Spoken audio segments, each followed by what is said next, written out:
Bonjour et bienvenue à cette édition de la Tribune TVHR. En deuxième partie d'émission, on va parler du projet éolien Mont-Noir qui fait l'objet de soirées d'information. En fait, il y a eu 3 nouvelles soirées d'information la semaine dernière. On va en parler avec le directeur général de la Coop d'électricité Saint-Jean-Baptiste en deuxième partie d'émission.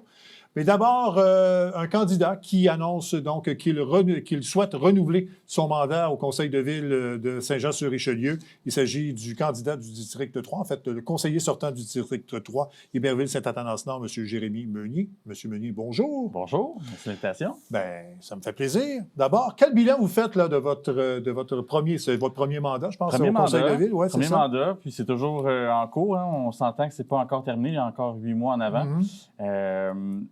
C'est un mandat où on se rend compte que les choses prennent du temps pour se réaliser. Puis finalement, c'est dans ma 4e année là, où les plus grandes réalisations vont se compléter. Mais je suis super satisfait qu'on ait finalement le Parc Bella, par exemple, dans le quartier d'Émile-Roche, tout près du quartier Sacré-Cœur. Ça, c'est une des réalisations, mais que ce soit en termes de réglementation, ce qu'on a fait sur les pesticides, sur les coupes d'arbres, par exemple, j'ai contribué à ça aussi. Que ce soit le pavillon Marguerite-Bourgeois qu'on va rénover aussi, ça va être fait. Il y a le pont sur le ruisseau Hazen sur lequel j'ai travaillé beaucoup. Que ce soit l'intersection Conrad-Gosselin. Autour de l'école Lamel, on a sécurisé aussi les intersections, on a ajouté des trottoirs. Il y a eu quand même pas mal de travail qui a été fait en 4 ans. Là. Bon.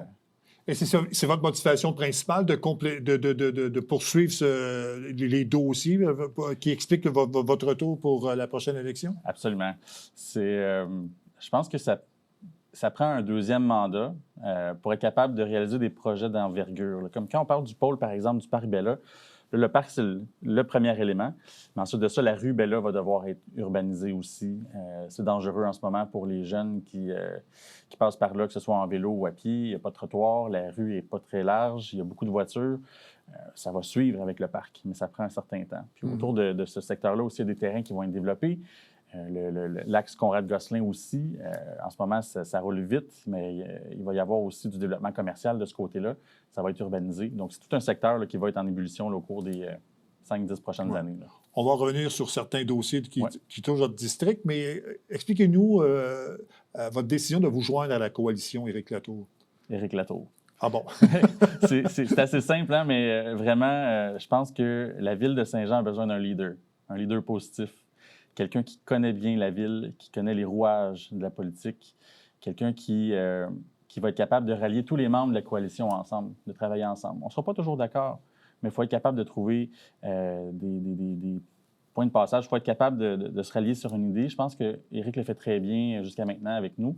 Moi, quand j'ai su qu'il allait se présenter, pour moi, c'était d'une évidence que c'était la bonne personne pour la mairie, là, pour le prochain mandat. Bon. Parmi les dossiers, évidemment, mais là, ça touche plus la ville que votre district, mais c'est toute la gestion des finances municipales. Vous siégez d'ailleurs au comité des finances. Absolument. Quelle situation, quel bilan vous faites, là, en fait, de tout le dossier de la gestion des finances à Saint-Jean-sur-Richelieu?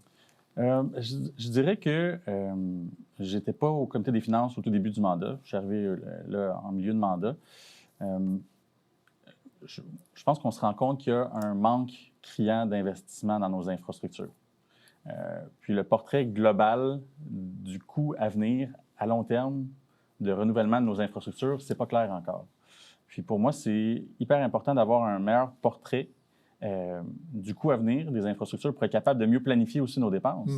Que ce soit dans nos dépenses d'opération, la taille de notre ville, le développement de la ville. Il faut être capable de savoir, bon, combien ça va coûter remplacer tous les tuyaux là, qui brisent. Là, puis on en entend souvent parler. Là, il y en a eu un récemment sur Jacques-Cartier, mais celui sur Saint-Jacques là, qui a coupé l'eau à une partie de la ville pendant plusieurs jours, là, ça, c'est un exemple. Ça pourrait se répéter. Faut investir dans nos infrastructures. C'est pas sexy de parler de tuyaux, là, mais c'est hyper important. OK. Mais est-ce qu'il y a d'autres aspects de la gestion des finances que, bon... Pour moi, c'est la clé de voûte. C'est la clé de voûte, OK. C'est par là qu'on doit commencer. C'est beau de parler de faire des arénas, des parcs, de faire des infrastructures sportives, ça en prend. On a des besoins villes. Mais si on n'est pas capable d'amener l'eau à nos maisons où ça brise, si les égouts se ramassent dans la rivière, je pense que c'est la base. Pour commencer avec la base, il faut avoir un meilleur contrôle de nos dépenses à cet endroit-là. Puis après, on va être capable d'avoir une meilleure idée des dépenses qu'on est capable de faire dans d'autres secteurs de la ville. D'accord. Bon, on va revenir maintenant sur des dossiers là, qui touchent plus votre district. Là, vous en avez parlé, toute la sécurisation de l'école Amel. Peut-être de faire le point là-dessus. Oui, le quartier de l'école Amel, c'est un quartier principalement d'unifamilial, qui a un petit parc, mais il n'y a pas beaucoup de services publics. Puis c'était un des commentaires que j'avais eus pendant la dernière campagne, que c'était dangereux pour les jeunes, surtout l'hiver, de se déplacer pour se rendre à l'école Amel à pied. Il n'y avait pas de trottoir. Donc là, on a rajouté des trottoirs sur Saint-Gabriel-Yvon, sur la 5e, sur l'avenue des Jardins aussi. Donc, les 4 axes qui mènent vers l'école, maintenant, sont couvertes avec des trottoirs. Donc, ça vient améliorer la sécurité grandement. Ensuite de ça, aux 4 coins de l'école, on a fait des intersections surélevées. Donc, les gens n'ont pas le choix de s'arrêter à l'intersection. Ça aussi, ça aide grandement là, pour réduire la vitesse, réduire les risques d'accident aussi. Bon. Est-ce qu'il y a d'autres secteurs de votre district là, qui auraient peut-être besoin d'une grande sécurité? Oui, je l'ai mentionné tout à l'heure, mais la rubella, assurément, ça va être une priorité là, pour le prochain 4 ans. Le rang Saint-Édouard aussi. Le rang Saint-Édouard, c'est une artère en campagne, mais il y a beaucoup de gens qui l'utilisent. Et puis, c'est un rang qui est quand même assez étroit. Il y a beaucoup de machinerie agricole qui passe par là aussi, ce qui fait en sorte que les accotements avec le temps se sont arrondis. Puis l'hiver, surtout, il y a beaucoup de voitures qui prennent le champ parce que comme c'est étroit, comme la route n'est pas très droite, il y a un gros travail de fond à faire avec le rang Saint-Édouard. Puis on a d'ailleurs fait des travaux là, de forage géotechnique pour voir un peu l'état de la route là, pour des travaux. En fait, c'est toute la réfection du rang là, que vous aimeriez vous attaquer. Oui, c'est ça. Complète. C'est ça. C'est pas juste une question d'asphaltage. C'est vraiment le fond de rue aussi. Ouais. Il y a aussi l'enjeu de circulation, là, la route 104 et le 3e rang là, que vous êtes attaqué. C'est un dossier que vous avez mené. Là. Ça, c'est un dossier qui est ongoing. C'est en ce moment. L'intersection du 3e rang puis de la route 104, c'est une intersection qui a beaucoup d'accidents. Des accidents graves, assez spectaculaires. Puis en même temps, il suffit de passer là aux heures de pointe des travailleurs qui sortent du parc industriel pour comprendre que c'est difficile de s'engager. On avait demandé depuis le tout début du mandat d'avoir un feu installé par le ministère des Transports parce que c'est de leur juridiction, cette intersection-là. Eux nous ont dit que ce n'était pas assez dangereux pour installer un feu. Donc, nous, à même notre budget de ville, on a décidé de mettre l'argent nécessaire pour payer pour le feu. On a fait préparer des plans qui sont maintenant vérifiés par le ministère des Transports pour qu'ensuite on puisse aller en appel d'offres pour faire les travaux. Normalement, ça devrait être fait en 2025. OK. Bon, vous avez parlé du parc Bellabon. Il y a des travaux qui s'en viennent bientôt. Peut-être nous parler un peu là, de ce qui s'en vient dans ce secteur-là. Là. En fait, ça fait 1 an qu'on est dans les plans de devis. On a aussi fait des appels d'offres pour tout ce qui est le mobilier de parc. Donc, ça a déjà été octroyé. Donc, le mobilier a déjà été choisi. Là, ce qui reste à faire, on va tomber en appel d'offres public pour les travaux du parc qui vont s'étaler sur 2 ans. Donc, c'est dans les prochains jours, prochaines semaines là, qu'on va aller en appel d'offres. Quand on va avoir notre plus bas soumissionnaire, normalement, les travaux devraient commencer assez rapidement en 2025, mais ça va se terminer en 2026. Parce que c'est quand même des travaux d'envergure qui vont avoir lieu. Bon, vous en avez glissé un mot tantôt. Il y a aussi la rénovation du pavillon Marguerite Bourgeois, faire le point aussi dans ce dossier-là. Oui, ça, c'est un bâtiment que on devait faire la coquille extérieure, on devait faire des travaux de revêtement. On s'est rendu compte que, il y avait peut-être un potentiel de... Est-ce qu'il y avait du patrimoine? C'était pas clair pour finalement décider qu'on allait faire des travaux plus importants que prévu. Donc, à l'intérieur, on va parler de l'anglicisme, mais stripper l'intérieur pour enlever le 2e étage. Ça va être à air ouverte. On va garder un bloc sanitaire, des toilettes, mais ça va être une salle multi-usage. Donc, ça peut être pour les organismes, ça peut être pour les usages de la ville, pour des élections, par exemple, c'était le cas auparavant. Mais on va rénover le bâtiment complet, 2025 ou 2026. Mais c'est dans les plans de la ville de le faire le plus rapidement possible. Le bâtiment actuellement là, est sécurisé, donc il va pas... sa condition va se maintenir dans le temps, mais on aimerait ça procéder aux travaux là, le plus rapidement possible. Bon, ça va être un peu le centre communautaire du district, là, je pense, c'est ça? Oui, puis on est chanceux déjà parce qu'on a le domaine Trinity qui n'est pas très loin avec le presbytère, mais c'est quand même un bâtiment municipal qui nous appartient, puis avec le parc, avec le terrain de tennis, avec le terrain de soccer qui va être aussi refait, là, le drainage, c'est l'année prochaine, il me semble. Ça reste quand même un pavillon assez important là, pour, par exemple, nos organismes comme les scouts ou encore l'Association des souris-muets qui utilisaient les locaux auparavant. Ça m'amène à une question. Quand quelqu'un se représente, on parle toujours du plan d'avenir, mais est-ce qu'il y a des projets dans votre mandat que vous auriez aimé faire, mais que, pour manque de temps, mais vous avez beaucoup de dossiers. Est-ce qu'il y a des dossiers que vous auriez aimé traiter dans ce mandat-là et que là, vous allez vous attaquer pour si vous êtes réélu? Pour moi, c'est en continu. J'ai oui? pas vraiment de nouveaux dossiers qui apparaissent comme ça. C'est mon rôle d'élu de les amener. Quand il y a des nouveaux dossiers, on doit les attaquer tout de suite. Mm-hmm. Je ne vais pas le faire avec des nouvelles élections. Là. Si pour moi, il y a un dossier que je dois traiter, que j'ai l'information aujourd'hui, bien, je commence à le traiter aujourd'hui. Pour moi, ça ne change rien. C'est vraiment en continuité dans mon travail. Il n'y a pas eu de frustration au niveau des dossiers que vous avez traités? Là, ça, il y en a toujours, puis c'est normal aussi. Oui. En même temps, on ne peut pas tout avoir. On a un budget limité. Des fois, il y a des priorités qui évoluent aussi à la ville. Ce n'est pas toujours les mêmes priorités.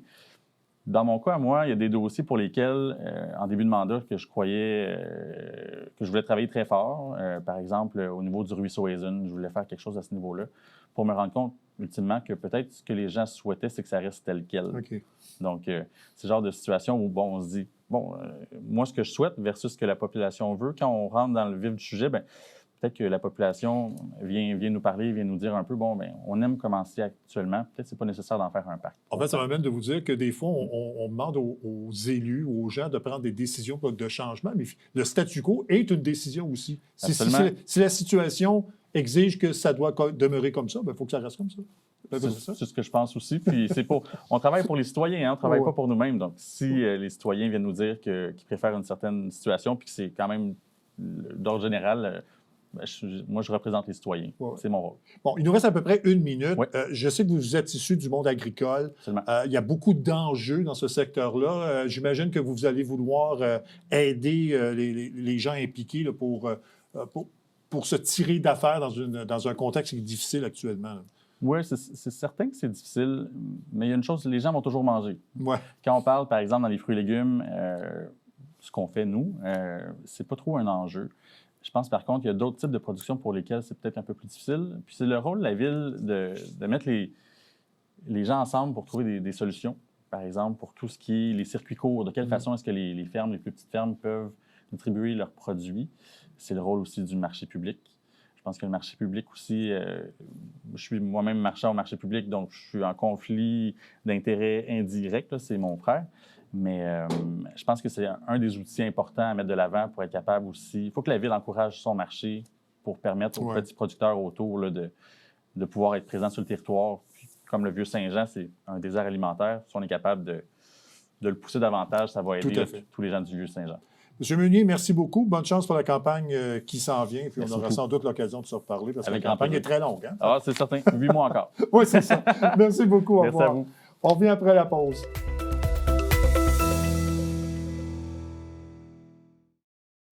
Salut, ici Alexandre Baudouin. Et François Trépanier. Hey, François, souvent les gens nous demandent quand est-ce qu'on peut vous regarder? Mais là, c'est à partir du mercredi. Mercredi, 19h, on vous fait découvrir des acteurs de l'industrie sportive locale qui se distinguent. Manquez pas ça.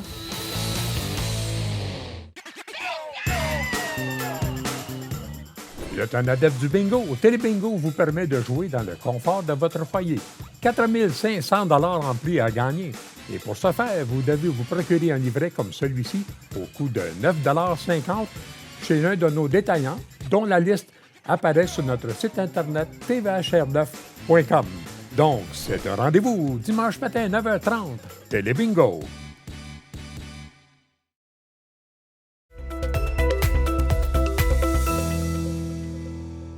Il y a un projet actuellement d'éolien. Ça s'appelle le projet éolien Monoir. Ça touche les municipalités de Saint-Angèle-de-Monoir, Sainte-Brigitte-d'Iberville et Saint-Césaire. Il y a eu des soirées d'information tout récemment.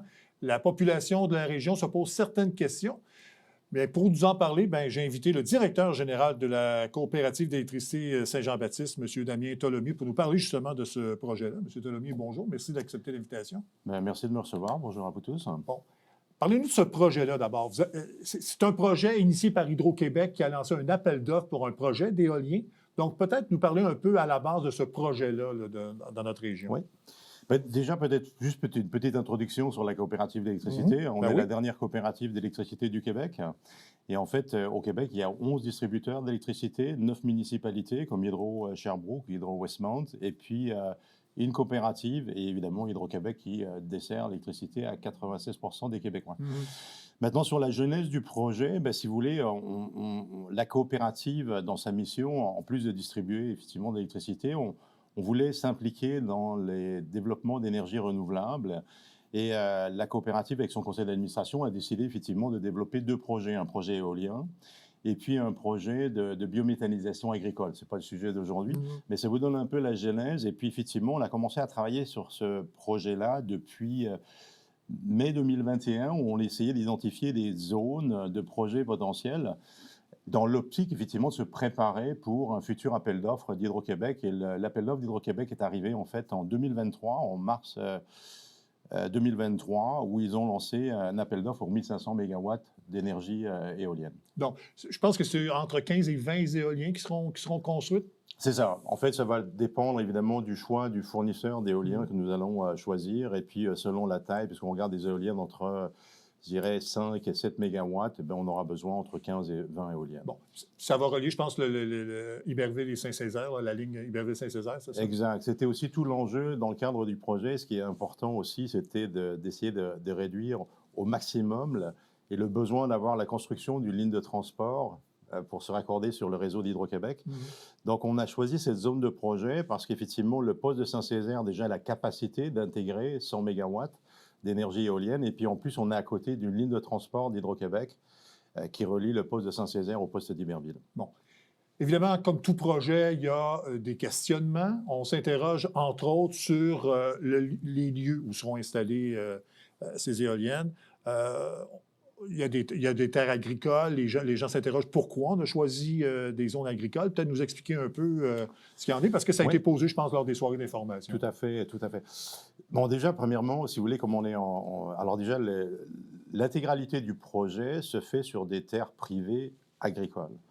Donc, lorsqu'on a démarré notre projet éolien, surtout, ce qui était important au niveau de la coopérative, c'était de pouvoir développer un projet où il y a des retombées économiques pour les communautés que nous desservons. Et puis, je dirais, la grande majorité des propriétaires terriens sont également membres de la coopérative. Donc, il y a déjà une relation de confiance. Ça fait 80 ans que la coopérative opère. Et puis souvent, évidemment, les agriculteurs vont s'identifier à la coopérative.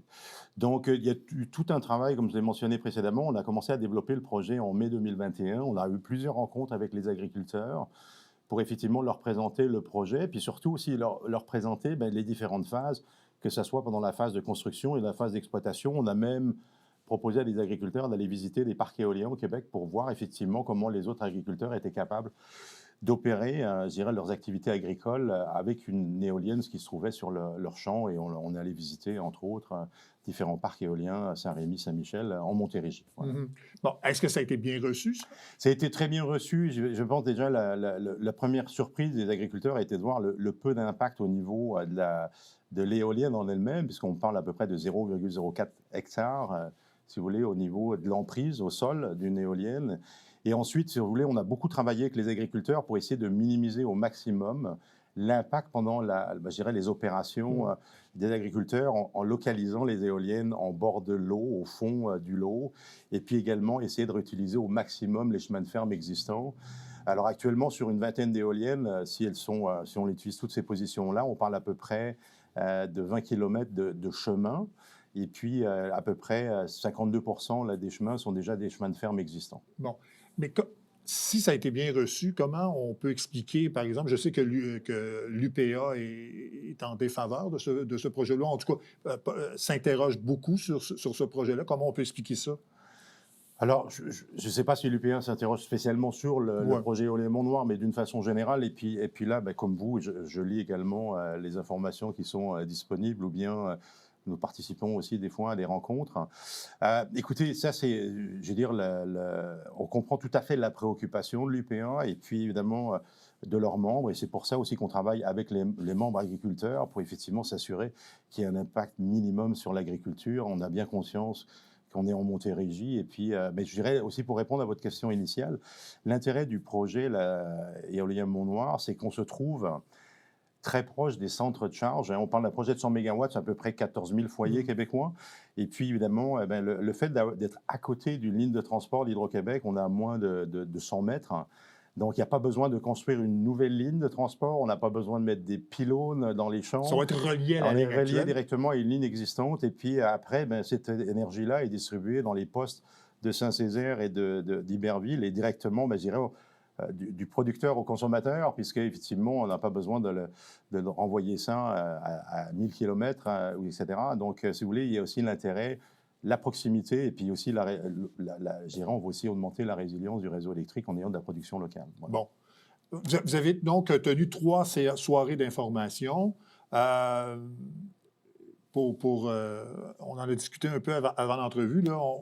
On a vu qu'à Saint-Césaire, il y avait peut-être un peu plus de réticence, mais comment vous analysez là, ces 3 soirées d'information-là où la population a eu à s'exprimer sur le projet? Alors déjà, en fait, c'était la 15e, 16e et 17e soirée d'information que nous avons pu faire dans le cadre du projet, parce qu'on a commencé à communiquer depuis juin 2022. Et si vous voulez, je dirais la vision que nous avons mise en place dans le cadre du développement de ce projet-là, c'est effectivement bien communiquer auprès des citoyens, auprès effectivement des résidents, auprès des municipalités, MRC, des parties prenantes, et puis également être très transparent par rapport au projet. Donc, si vous voulez, c'était effectivement une nouvelle soirée.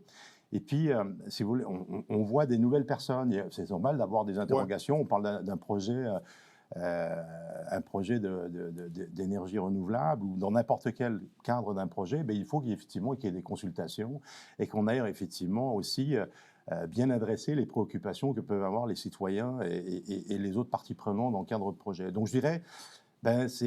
ça continue, ça nous a permis, en toute honnêteté aussi, c'est de, vous voyez, on a pu, lors des séances précédentes, aussi aller bien identifier les préoccupations des habitants, et puis également aussi prendre des initiatives qui ne sont pas forcément demandées dans le cadre réglementaire. Mais je vais prendre, si vous voulez, on est capable de bonifier aussi le projet, effectivement, en identifiant les préoccupations des citoyens et puis effectivement les adresser. Donc c'est vraiment ça aussi pour nous, c'est une opportunité d'être vraiment à l'écoute, de s'assurer qu'on ait bien identifié l'intégralité des préoccupations et puis évidemment de les adresser dans le cadre du projet. Et c'est ce qu'on a fait lors des soirées là, de la semaine dernière dans les 3 municipalités, c'était de présenter d'abord premièrement les résultats de l'étude d'impact environnemental qui vient d'être déposée auprès du ministère de l'Environnement, et puis ensuite aussi de présenter les mesures d'atténuation qui sont mises en place dans le cadre du projet. Bon.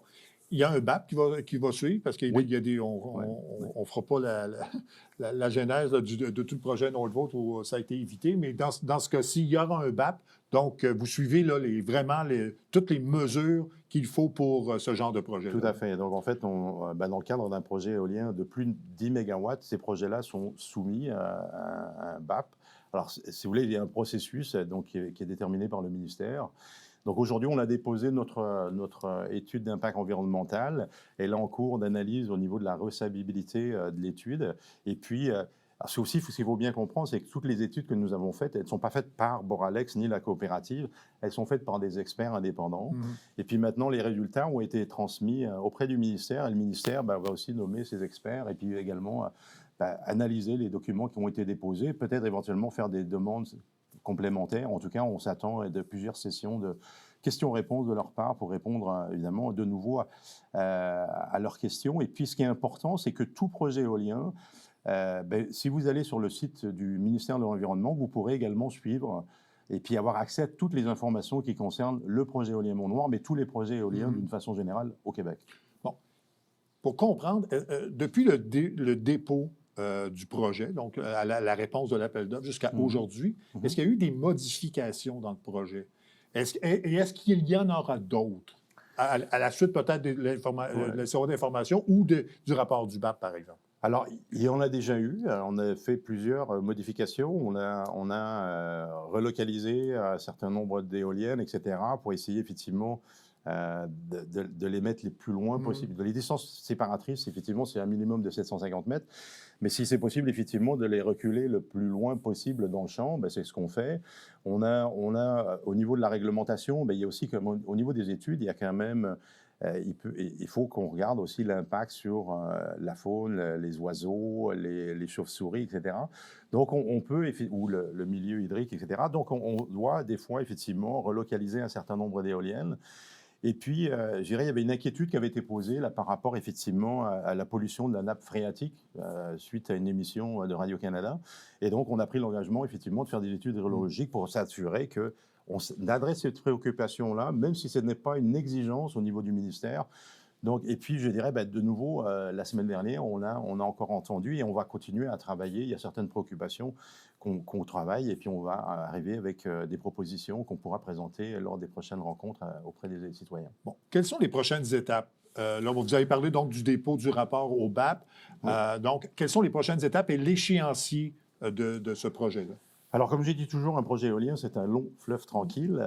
Donc, la patience est importante. Donc, nous avons déposé l'étude d'impact, en fait, le 20 décembre dernier. Aujourd'hui, donc, c'est dans les mains maintenant du ministère. Le ministère va effectivement émettre une recevabilité au niveau du rapport, va ensuite faire une séance d'information publique. Et à l'issue de cette séance d'information publique, je dirais comme dans la majorité des projets éoliens qui ont été fait, effectivement, là, on va partir en bureau d'audience publique au niveau du BAP. Et puis ensuite, si vous voulez, nous, de notre côté, il faut aussi avoir l'autorisation de la CPTAQ. On est en territoire agricole, donc il faut aussi l'autorisation de la Commission de protection du territoire agricole. Donc on va déposer notre demande auprès de la CPTAQ. Et puis ensuite, si vous voulez, il y a tout un ensemble d'autorisations qui sont nécessaires. Donc, entre autres, celle du gouvernement, puisqu'elle est pour tout projet en fait éolien au Québec, il faut qu'il y ait qu'un décret gouvernemental qui soit émis pour permettre la construction d'un parc éolien. Donc, je dirais qu'on en est là. On a déposé notre étude d'impact, on va faire notre demande auprès de la CPTAQ, on va évidemment faire nos demandes auprès des municipalités au niveau des permis. On est en contact avec le MTQ parce qu'évidemment, pour venir installer des éoliennes, ça demande aussi des autorisations pour pouvoir rouler sur les routes. Donc, il y a une multitude d'autorisations à obtenir et une multitude d'études là, qui doivent être faites en parallèle, effectivement, pour arriver jusqu'à l'obtention du décret gouvernemental. Dans le meilleur des mondes, Alors, dans le meilleur des mondes, écoutez, on parlerait, aujourd'hui c'est hypothétique, parce qu'on n'a pas la maîtrise à la fois du nombre de séances auprès du BAP, etc., mais si tout va bien, peut-être septembre 2026 pour un début de construction fin 2026, et puis effectivement une mise en service au 1er décembre 2027. Bon. M. Tolomier, merci beaucoup de nous avoir expliqué ce projet-là, puis on va suivre le dossier, bien sûr, au cours des prochaines semaines et des prochains mois. Merci beaucoup de nous avoir expliqué. Merci à vous de m'avoir reçu. Merci, au revoir. Bonne journée. Voilà, c'est tout pour cette édition de la Tribune TVHR. J'espère que ça vous a plu. À la prochaine, mesdames, messieurs. Au revoir.